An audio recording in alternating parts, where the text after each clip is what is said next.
نحمده ونصلي على رسوله الكريم اما بعد اعوذ بالله من الشيطان الرجيم بسم الله الرحمن الرحيم ألم تر كيف فعل ربك بأصحاب الفيل ألم يجعل كيدهم في تضليل وأرسل عليهم طيرا أبابيل ترميهم بحجارة من سجيل فجعلهم كعصف مأكول صدق اللہ العلی العظیم۔ عزیز بہنوں، السلام علیکم ورحمۃ اللہ وبرکاتہ۔ آج درس قرآن میں ہمارا سورہ فیل کا ترجمہ اور مختصر تشریح سنیں گے اور سمجھیں گے۔ بسم اللہ الرحمن الرحیم۔ علم ترا، کیا تم نہیں دیکھا، کیفا کیسا، فعلا کام کیا، معاملہ کیا، رب کا تمہارا رب، باصحاب الفیل ہاتھی والوں کے ساتھ، علم کیا نہیں، یجعل کر دیا، قیدہم ان کی چالیں، ان کی داؤ، فی تضلیل بیکار میں، وارسل اور بھیج دیے، علیہم ان پر، طیرن پرندے، ابابیل جھنڈ کے جھنڈ، غول کے غول، ترمیہم پھینکتے تھے، بحجارتم کنکریاں، من سجید گلے سنگے گل سے، یعنی پکی ہوئی مٹی کے پتھر میں سے پھینکتے تھے، فجعلہم پس تو، جعلہم ان کو کر دیا، کی طرح، کعصفم بھوسے کی طرح، مأکول کھائے ہوئے۔ لفظی ترجمے کے بعد آئیے ہم مختصر سورے کی مکمل ترجمہ سمجھنے کی کوشش کریں۔ بسم اللہ الرحمن الرحیم۔ سورہ فیل 5 آیات ہیں اور یہ مکی سورہ ہے۔ بسم اللہ الرحمن الرحیم، شروع اللہ کے نام سے جو سب پر مہربان ہے، بہت مہربان ہے۔ کیا تم نے نہیں دیکھا کہ تمہارے پروردگار نے ہاتھی والوں کے ساتھ کیسا معاملہ کیا؟ کیا اس نے ان لوگوں کی ساری چالیں بیکار نہیں کر دی تھیں اور ان پر غول کے غول پرندے چھوڑ دیے تھے جو ان پر پکی مٹی کے پتھر پھینک رہے تھے، چنانچہ انہیں ایسا کر ڈالا جیسے کھایا ہوا بھوسا۔ یہ ابرہہ کے لشکر کی طرف اشارہ ہے۔ ایک بادشاہ تھا جو کعبے پر چڑھائی کے لیے ہاتھیوں پر سوار ہو کر آیا تھا۔ ابرہہ یمن کا بادشاہ تھا، حکمران تھا۔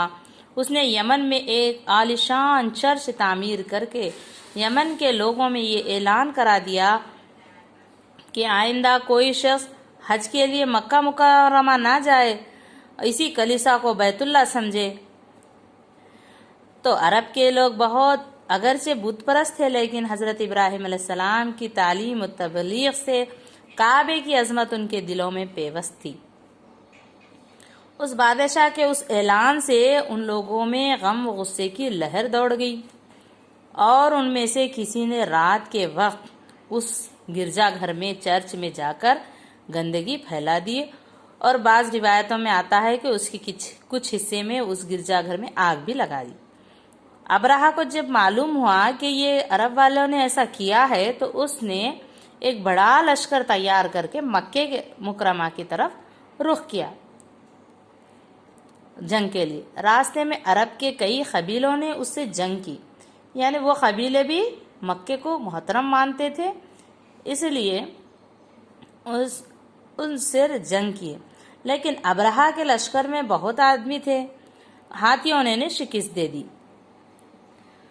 ان کے ہاتھ ابرہہ کے ہاتھوں وہ چھوٹے چھوٹے قبیلوں کو شکست ہوئی۔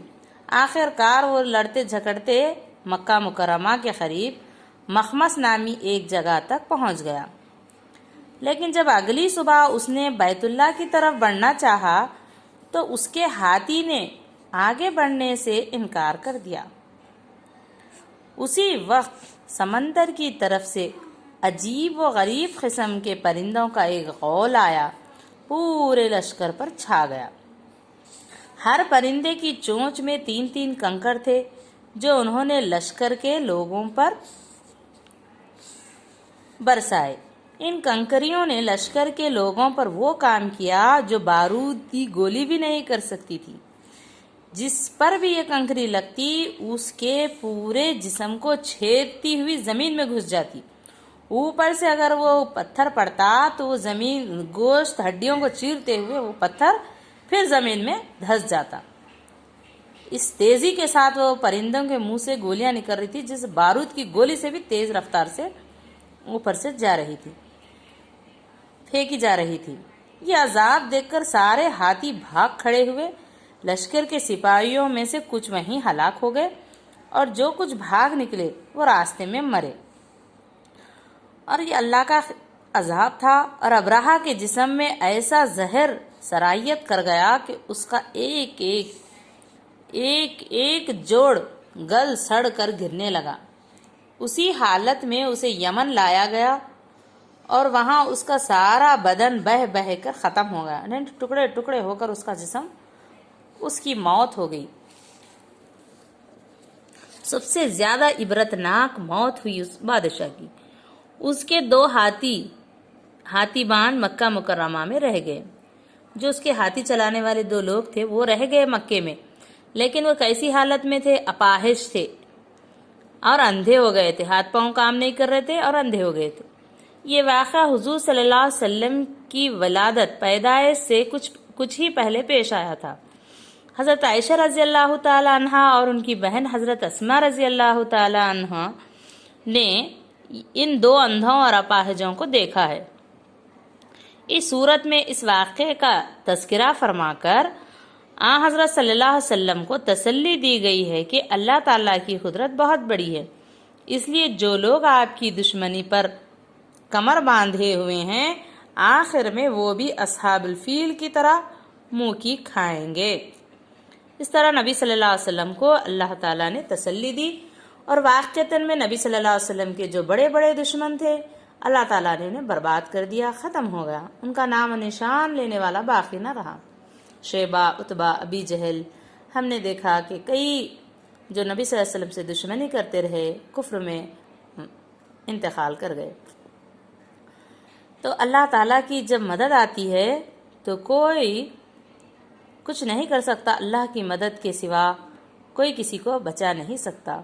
اس واقعے کے تناظر میں ایک اور واقعہ ملتا ہے کتابوں میں کہ جب ہاتھیوں کا لشکر لے کر ابرہہ آ رہا تھا تو نبی صلی اللہ علیہ وسلم کے دادا عبد المطلب کو اس کا علم ہوا، تو چونکہ لشکر بہت بھاری ہاتھیوں کے ساتھ آ رہا تھا، مکے والوں کے پاس اتنے زیادہ ہتھیار وغیرہ نہیں تھے، جب انہیں پتہ چلا عبد المطلب کو تو عبد المطلب نے کہہ دیا کہ اللہ کا گھر ہے اور اللہ ہی اس کا حامی اور ناصر ہے، اللہ ہی مددگار ہے۔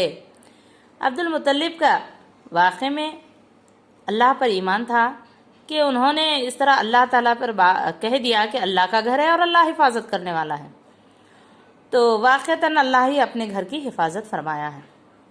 اللہ تعالیٰ تمام عالم اسلام کے گھروں کی حفاظت فرمائے، حرمین شریفین کی حفاظت فرمائے، تمام دنیا کے مساجد کی، مکاتب کی، مدرسوں کی حفاظت فرمائے، مسلمانوں کو، مومنوں کو چین و سکون کی زندگیاں عطا فرمائے، عزت و عافیت کی زندگی عطا فرمائے، صحت سلامتی کی زندگیاں عطا فرمائے۔ تمام عالم اسلام کے مسلمانوں پر جو بھی مصیبتیں آ رہے ہیں اے اللہ ان سے ہم سب کو نجات عطا فرما، دشمنوں کے شر سے، حاسدوں کے شر سے تمام عالم اسلام کے مسلمانوں کی حفاظت فرمائے۔ اے اللہ اس کے کہنے میں جو کچھ بھی بھول چک ہوئی ہے نادانستہ طور پر تو مجھے معاف فرما، کم علمی کی وجہ سے کوتاہی ہوئی ہو تو معاف فرما دیجیے، ہم سب کو علم سیکھنے سکھانے والا بنائے۔ ربی زدنی علما، ربی حبلی حکما، ربی من الصالحین۔ سبحان ربک رب العزت عما یصفون وسلام علی المرسلین والحمد للہ رب العالمین۔